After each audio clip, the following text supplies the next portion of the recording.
السلام علیکم دوستو، ہماری آج کی کہانی کا عنوان ہے بادشاہ کے 3 سوالات۔ جی ہاں، بادشاہ کے 3 سوالات، یہ ہماری اس کہانی کا نام ہے۔ ایک فقیر، ایک وزیر اور ایک بادشاہ کا یہ قصہ ہے۔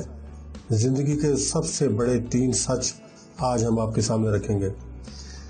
بادشاہ کے سامنے اس کا نوجوان وزیر سر جھکا کے بیٹھا تھا اور آج بادشاہ کافی خوش نظر آ رہا تھا۔ بادشاہ نے مسکراتے ہوئے وزیر سے پوچھا، تمہاری زندگی کی سب سے بڑی خواہش کیا ہے؟ وزیر کو ایسے کسی سوال کی توقع نہیں تھی، اس لیے وزیر گڑبڑا گیا۔ بادشاہ نے ہنستے ہوئے کہا، گھبرانے والی بات نہیں ہے، جو پوچھا ہے اس کا جواب دو۔ وزیر نے بادشاہ کو فرضی سلام پیش کیا اور نہایت عاجزی سے بولا، حضور کا اقبال بلند ہو، آپ دنیا کی خوبصورت ترین سلطنت کے مالک و مختار ہیں، اور میں جب بھی اس علاقے کو دیکھتا ہوں تو میرے دل میں بھی یہ خواہش انگڑائیاں لینے لگتی ہے کہ کاش اگر اس سلطنت کا 10واں حصہ بھی میری ملکیت میں ہوتا تو میں بڑا خوش نصیب آدمی ہوتا۔ اتنا کہہ کر وزیر خاموش ہو گیا۔ بادشاہ نے ایک بھرپور قہقہہ لگایا اور وزیر سے کہا، اگر میں تمہیں اپنی آدھی سلطنت کا مالک بنا دوں تو تم کیا کرو گے؟ اب تو وزیر بالکل ہی سٹپٹا گیا اور عاجزی سے بادشاہ کی طرف دیکھا اور معصومیت سے بولا، یہ کیسے ممکن ہے بادشاہ سلامت، میں تو کبھی اتنا خوش قسمت نہیں ہو سکتا۔ بادشاہ نے کاتب کو بلا کر فوراً ہی احکامات لکھنے کا حکم جاری کر دیا۔ بادشاہ نے 2 حکم نامے لکھوائے۔ پہلے حکم نامے میں لکھا گیا کہ میری آدھی سلطنت وزیر کے حوالے کر دی جائے، اور دوسرے حکم نامے میں لکھوایا کہ وزیر کا سر قلم کر دیا جائے۔ وزیر یہ احکامات سن کر حیران و پریشان ہو گیا۔ بادشاہ ان دونوں کاغذات پر اپنی مہر ثبت کی اور سخت لہجے میں وزیر سے بولا، تمہارے پاس 1 مہینے کا وقت ہے اور تمہیں صرف 3 سوالوں کے جواب تلاش کرنے ہیں، اور اس کام کے لیے تم سرکاری ذرائع بھی استعمال کر سکتے ہو۔ اگر تم کامیاب ہو گئے تو میری آدھی سلطنت کے مالک تم بن جاؤ گے اور تمہاری دیرینہ خواہش بھی پوری ہو جائے گی، اور اگر تم ناکام رہے تو پھر تم اپنی جان سے جاؤ گے اور تمہارا سر قلم کر کے شہر کے مرکزی دروازے پر لٹکا دیا جائے گا۔ وزیر کی حیرانی اب پریشانی میں بدل چکی تھی۔ بادشاہ نے کہا، میرے 3 سوال اپنے پاس لکھ لو۔ وزیر نے بادشاہ کے سوالات لکھنے شروع کر دیے۔ نمبر 1، انسان کی زندگی کی سب سے بڑی سچائی کیا ہے؟ یہ بادشاہ کا پہلا سوال تھا۔ اور دوسرا سوال تھا، انسان کی زندگی کا سب سے بڑا دھوکہ کیا ہے؟ اس دوران بادشاہ وزیر کی آنکھوں میں بھی جھانک رہا تھا، جن میں اب وحشت صاف دیکھی جا سکتی تھی۔ اور تیسرا سوال بادشاہ نے یہ کیا، انسان کی سب سے بڑی کمزوری کیا ہے؟ جب وزیر تینوں سوال لکھ چکا تو بادشاہ نے نکارے بجوا دیے اور بلند آواز سے کہا، اب سے تمہارا وقت شروع ہوتا ہے، جاؤ اور 1 مہینے میں ان سوالوں کے جوابات ڈھونڈ کے لاؤ۔ وزیر بڑی تیزی سے دوڑتا ہوا محل سے باہر نکل گیا۔ وزیر نے اسی دن پورے ملک سے دانشور، مفکر، ادیب اور ذہین ترین لوگوں سے رابطے شروع کر دیے اور اپنے سوالات ان کے سامنے رکھ دیے۔ ساری رات ان لوگوں نے اپنا سر کھپایا لیکن کچھ بھی حاصل نہ ہوا۔ دوسرے دن وزیر نے دوسرے شہروں سے بھی ذہین لوگوں کو بلانے کا سلسلہ جاری رکھا۔ جو وقت گزر رہا تھا تو وزیر کی پریشانی بھی بڑھ رہی تھی، اور وزیر کے بلائے ہوئے ذہین لوگوں میں بھی اضافہ ہو رہا تھا، لیکن کوئی بھی نتیجہ برآمد نہیں ہو رہا تھا۔ لوگوں سے جواب تو بہت مل رہے تھے، لیکن کسی جواب سے بھی وزیر کی تسلی نہیں ہو رہی تھی۔ وہ ان جوابات سے قطعاً مطمئن نہیں تھا۔